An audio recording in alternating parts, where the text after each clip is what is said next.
Hello everyone, Christina here from Our Wood Home. I know that many of you who are subscribed to my channel or who are new to my videos may not know about my blog, which goes by the same name, Our Wood Home. I've been writing over there since 2012, but I've noticed that blogs seem to be less popular than they were a few years ago. I understand because reading and truly understanding a blog article takes time. We're all busy in various ways, and I personally find it easier to just listen to someone speak than to dedicate time to actually enjoy a blog post in written format. That's why I've decided to go back through some of my posts on my blog and read them aloud for you.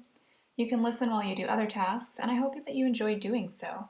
So without further ado, let's get started. This is the third and final part in the Marital Submission According to the Bible series. I'll link the playlist somewhere in the cards of this video and as well in the description.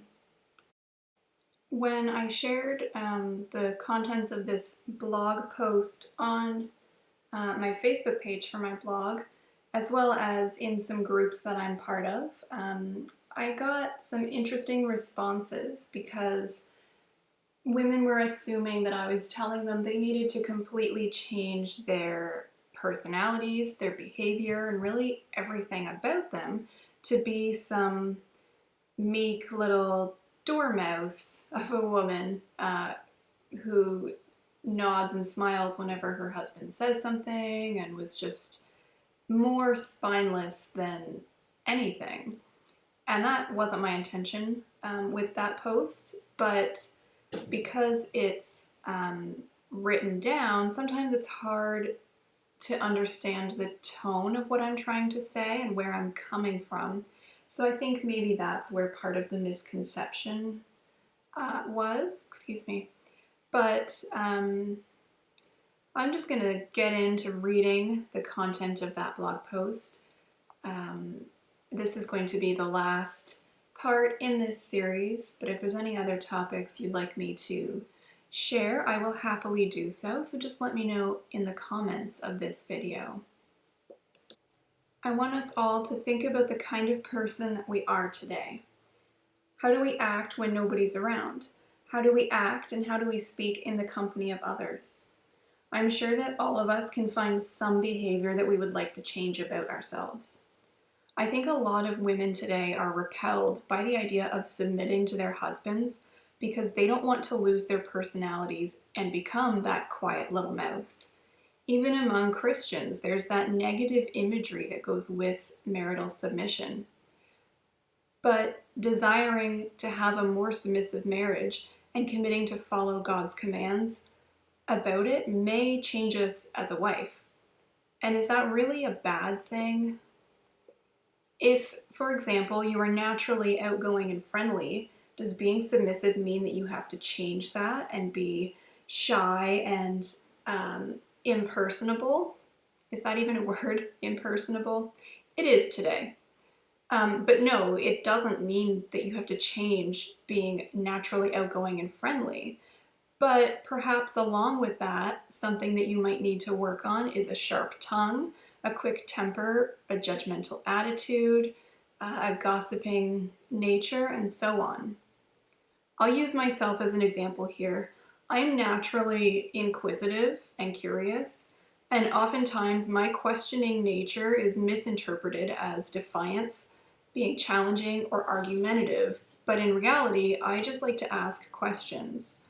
My husband David has told me many times that my questioning makes him feel like I don't trust him, so I have worked really hard to control that. However, I do put my inquisitiveness to good use and am able to search out answers to questions in Scripture. For example, if somebody says something, or if I read something in a book or hear something in a song that doesn't line up with what I think is in the Bible, I'm happy to dig through until I come across the answers. But in my personal life and in my marriage, I have learned to rephrase my questions to my husband that doesn't sound like I'm challenging him. As an example of this, I usually say, well, that doesn't make sense, or that can't be right. But what I'm actually trying to say is, I don't understand, that's why it doesn't make sense. It's not the way he's explaining or way he's teaching me, I just simply don't understand because of my own faults. So I have to rephrase my question instead of saying, that doesn't make sense. I try to say, I don't understand. Can you please explain that in a simpler way for me? I know that might come across as maybe being, pandering or like overly sensitive, but it doesn't come across that way to my husband. It doesn't sound like I'm patronizing him and saying, I don't understand because I'm just a simple little woman. You need to explain it so a child could understand. That's not what I'm saying at all. I'm simply saying, excuse me, that I need to work on how to ask questions in a way that makes it seem like I'm not challenging what my husband is telling me. I hope that makes sense.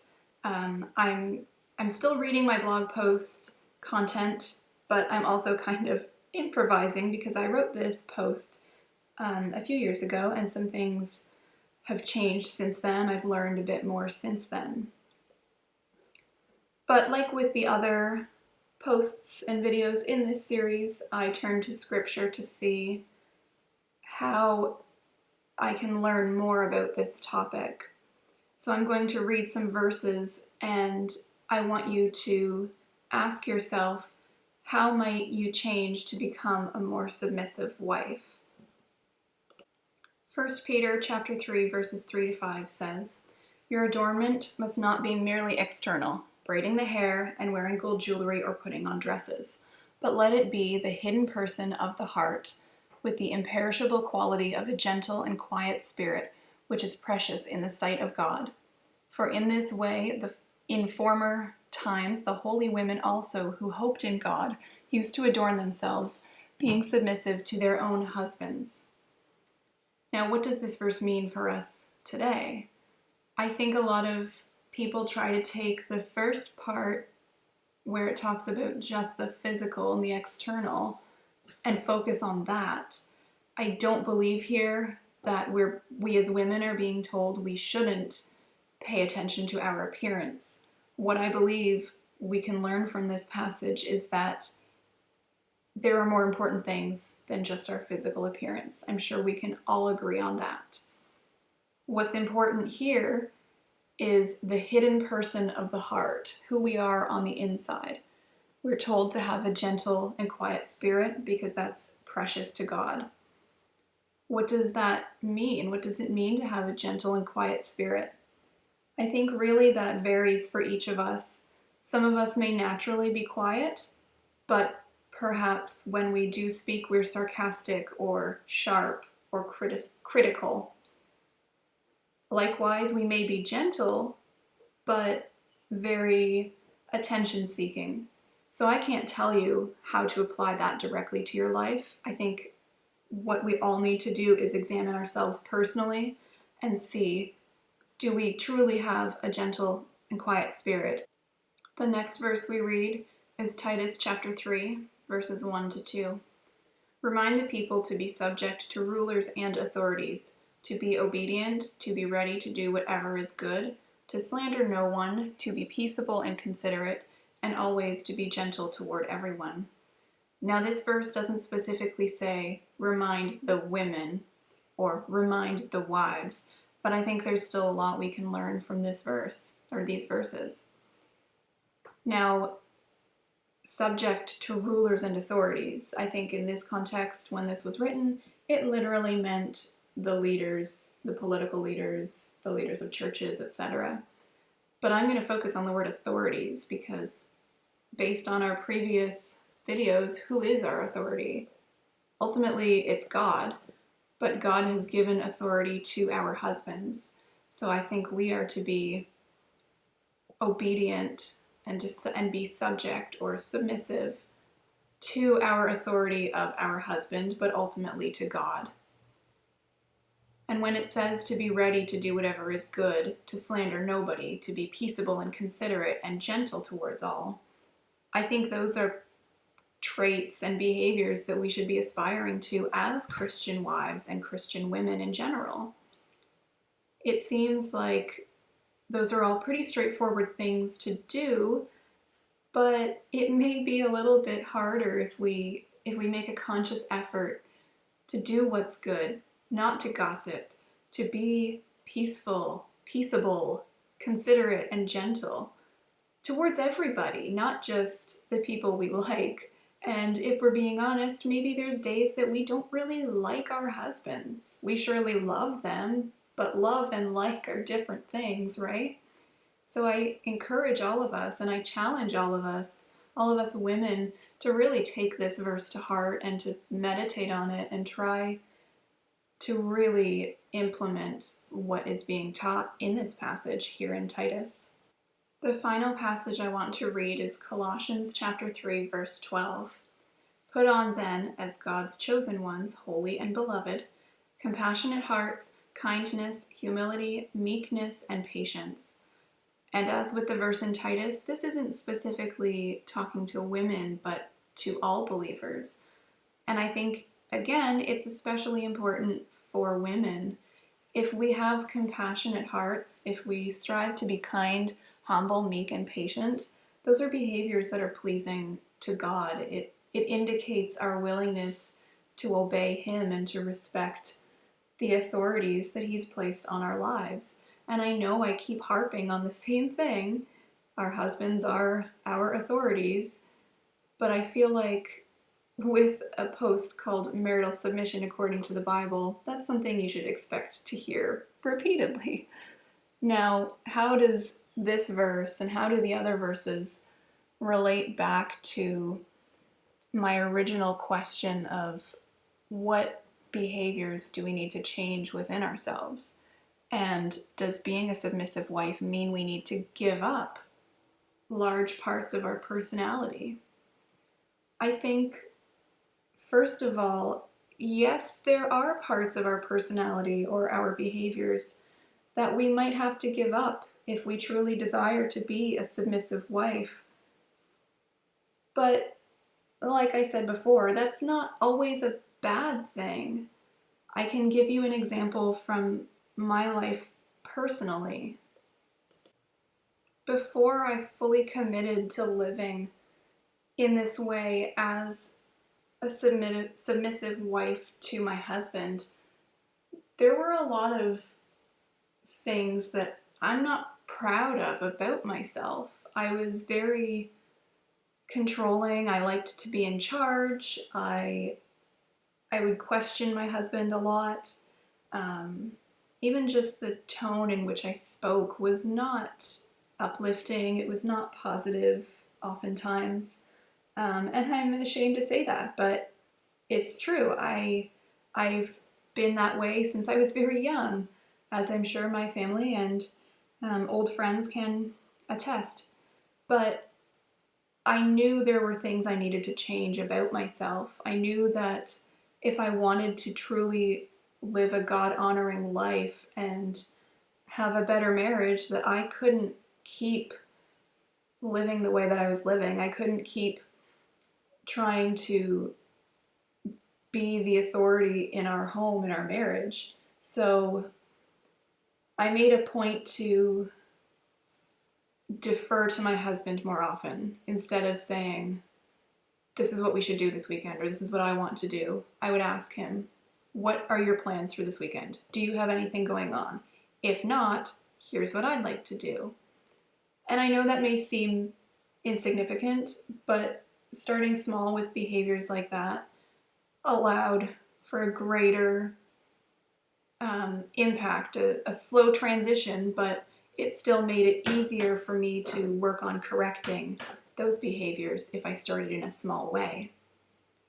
Similarly, I tended to be sarcastic, and I would speak without thinking oftentimes, just whatever popped into my head, and usually it was negative or not uplifting. So I made a point to physically bite my tongue before giving a response or an answer of any kind.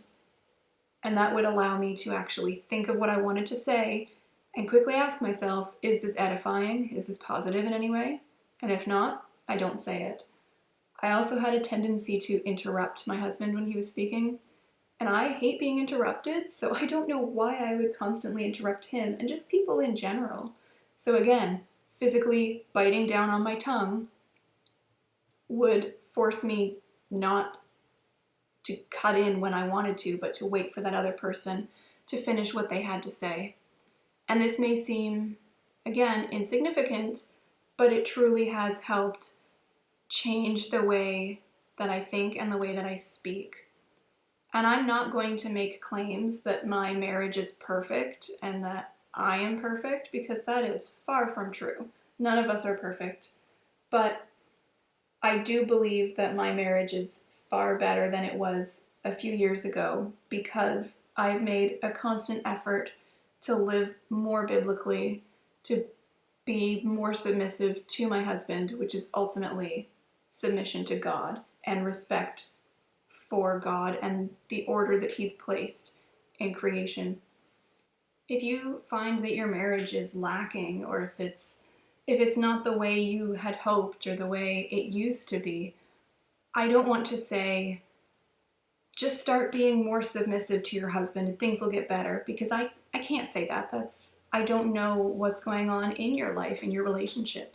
But I can say that if you truly desire to make a change and to have a better, more biblical-based marriage, I truly believe that submitting to your husband and desiring to submit to your husband and to God is a great start, and you will see positive changes when you start to submit fully. I know that's easier said than done, and I'm happy to offer any encouragement that I can if you choose to go that route. I have my email address listed in the About section of my channel, so if you are looking for encouragement or motivation, I'm happy to respond to any inquiries sent to that email address. And if you are comfortable sharing publicly, you're welcome to comment on this video. But I think that's all I have to say for today. I've gone on a little longer than I intended for this video, but hopefully you don't mind.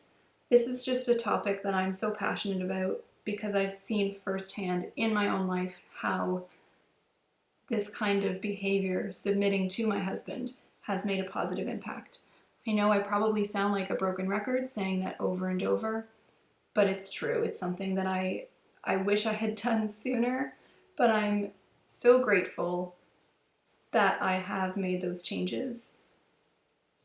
If you enjoyed this video or any in the series, I hope that you will consider subscribing to my channel. I'm hoping to do more videos like this where I read and share with you some things that I've learned from Scripture in my own personal study.